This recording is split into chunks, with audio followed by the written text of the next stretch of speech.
On va découvrir une nouvelle façon de faire de la musique avec des instruments un peu bizarres, mais ça s'appelle le steel drum. Et on va découvrir avec Guillaume et Benjamin de quoi s'agit-il en fait. Alors c'est un instrument qui vient de Trinidad, qui a à peu près 70 ans, qui est apparu dans les années 30, et puis qui est venu en fait de la récupération. À l'origine, c'est un instrument qui était fait avec des bidons qui étaient récupérés sur les plages, et puis en signe de contestation, parce que les habitants de Trinidad avaient eu leurs instruments confisqués. Donc ils ont récupéré ces bidons, et puis petit à petit, ils ont fabriqué des instruments, et puis ils ont repris leurs droits musicaux, si j'ose dire, et puis ils ont repris la musique, le carnaval, tout ça, avec ces instruments-là, dans les années 30. Et puis ça a pris de l'ampleur, ça s'est développé dans le monde entier, et puis maintenant on en joue un petit peu partout.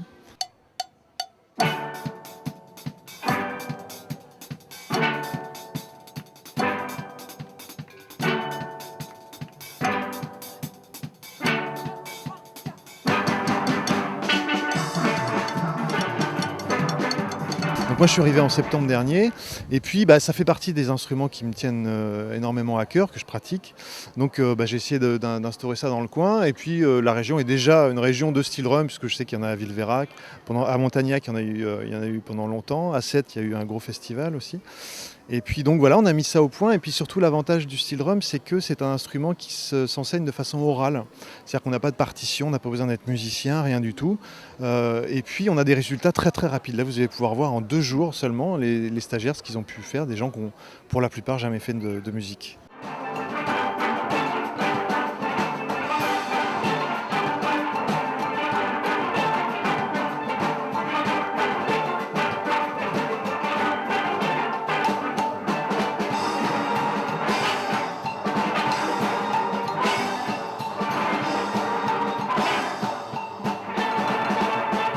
Moi, je suis percussionniste à la base, donc j'ai rencontré un jour cet instrument, et puis forcément en tant que percussionniste ça m'a tout de suite attiré. Et puis voilà, cette façon d'enseigner qui est vraiment complémentaire avec la façon classique, la façon d'enseigner qu'on a à l'école de musique, où on utilise le codage, les partitions. Et puis là c'est un très bon complément, parce que ça permet de se libérer complètement, et puis surtout de mélanger enfants et adultes. C'est-à-dire qu'on a des groupes où il y a des tout petits, des plus vieux, et puis tout le monde joue ensemble, sans partition, sans rien, à égalité. Voilà, c'est un peu ça le principe.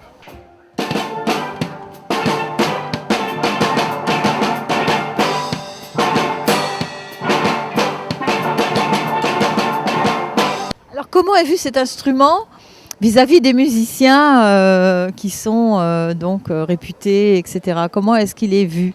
Eh bien, il est plutôt bien vu, parce qu'en plus il permet de pratiquer toutes sortes de styles. On peut faire de la musique classique avec. À Trinidad, ils font des choses vraiment de musique classique formidables.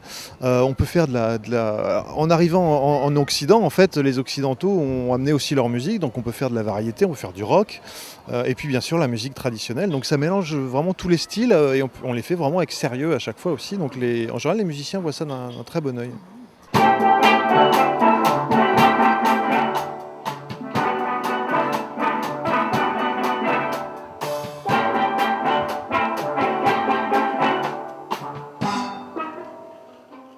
Qui vous fait le plus plaisir dans ce... Voir les élèves qui découvrent leur capacité. C'est-à-dire qu'énormément de gens sont là, mais mon Dieu, ça va être très très dur. Et au final, ils sont très très étonnés rapidement de voir ce qu'ils arrivent à faire rapidement. Et surtout, ce qui est très intéressant, c'est aussi tout ce qui est représentation et concert. C'est un bonheur de voir, nous les premiers, on est les premiers à s'amuser et à rire de tout ça. Et permettre à des gens qui ne pensaient absolument pas faire ça de leur vie, faire des concerts devant des gens, des grosses représentations, c'est toujours génial.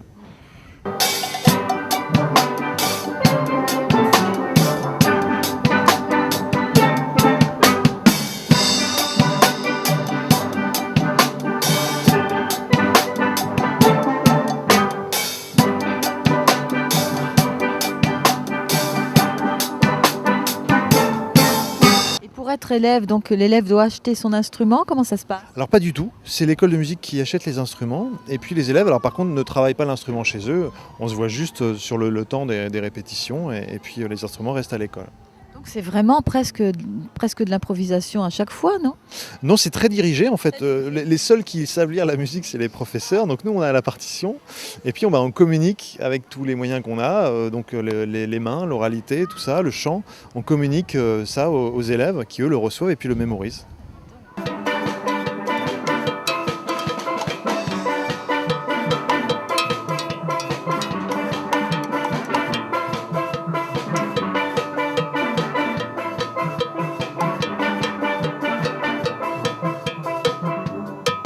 Il y a quand même donc la batterie.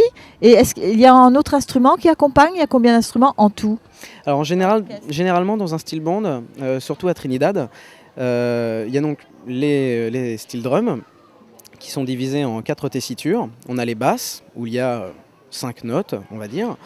Ensuite, il y a les guitares où il y a un petit peu plus de notes. Les seconds, encore plus de notes. Toujours, on monte dans les aigus. Et enfin, le dernier, le ténor, il y a énormément de notes. Il y a 2 octaves et demie avec lesquelles on peut faire les mélodies principales. Voilà. Après, à côté de ça, donc, il y a forcément une batterie et énormément de percussions. Énormément de percussions derrière. Alors mesdames, vous êtes donc des participantes du stage qui a eu lieu là cette semaine. Vous connaissiez la musique avant? Un petit peu, mais en fait, pour participer à ce stage, il n'est pas nécessaire de connaître la musique. C'est ça qui est surprenant d'ailleurs, c'est qu'on arrive à faire des mélodies sans connaître la musique. Vous connaissiez, vous? Oui, moi, le pan, je connaissais par l'intermédiaire d'un ami quand je jouais, mais musicienne, oui, je l'ai toujours été un peu, parce que je pratique l'harmonica chromatique et un peu de piano quand j'étais jeune. Voilà. Mais l'instrument, en fait, pour moi, était plus une curiosité au niveau des sons et puis de l'originalité de l'instrument. Oui, et vous aussi? Alors oui, parce qu'au départ, on a l'impression effectivement que c'est des gamelles et des bidons. Oui, c'est vrai, c'est vrai, c'est vrai. Mais ce qui est surprenant, c'est qu'on arrive à sortir des sons qui ne ressemblent pas du tout aux sons qu'on peut sortir sur des gamelles et des bidons. Non, non, non, non, c'est assez impressionnant. Comment ça s'est passé quand vous êtes arrivé et que vous avez pris possession de cet instrument? Le guidage du professeur, qu'est-ce que vous en pensez? Bien, en fait, à la base, c'est beaucoup d'écoute, de la concentration. Après, il suffit d'arriver à mémoriser, puisque ça s'est basé sur la mémoire, l'écoute, et puis un peu de concentration. Et finalement, c'est vrai qu'on se prête facilement au jeu. Et puis après, tout va tout seul finalement. On se surprend, nous-mêmes, on se surprend d'arriver à retenir, à rester concentré sur notre son, parce qu'en fait, il y a plusieurs sons. Il y a des basses, des ténors, des guitares. Et en fait, on se surprend de ce qu'on arrive à faire sur un instrument qu'on ne connaissait pas à la base. Tu le connais depuis combien de temps, toi? Depuis 2 jours. 2 jours? Et toi? Pareil. Pareil. Alors, et toi, jeune homme? 1 an. 1 an. Toi, donc, tu pratiques cette musique depuis qu'elle existe à Metz, alors? Oui. Qu'est-ce qui t'a amené à choisir cet instrument? Il était à l'école de musique, donc je l'ai choisi. C'est plus amusant, tu penses, que les autres instruments? Oui. Parce que tu n'as pas de solfège à apprendre non plus. Et aussi, on n'a pas les partitions, donc...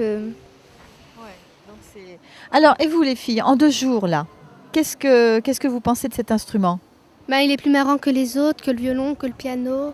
Quand j'entends cet instrument, j'ai l'impression d'en entendre plein d'autres. J'ai l'impression d'entendre du violon, de la guitare. J'ai l'impression qu'il y a plein d'instruments qui jouent. Donc, en fait, c'est une expérience que vous avez envie de continuer. Vous êtes de Metz? Non, on est de Bousille, toutes les deux. Et vous auriez envie de continuer de jouer de cet instrument? Peut-être l'année prochaine. Moi, si mes parents veulent bien, parce que j'ai un autre sport qui coûte assez cher.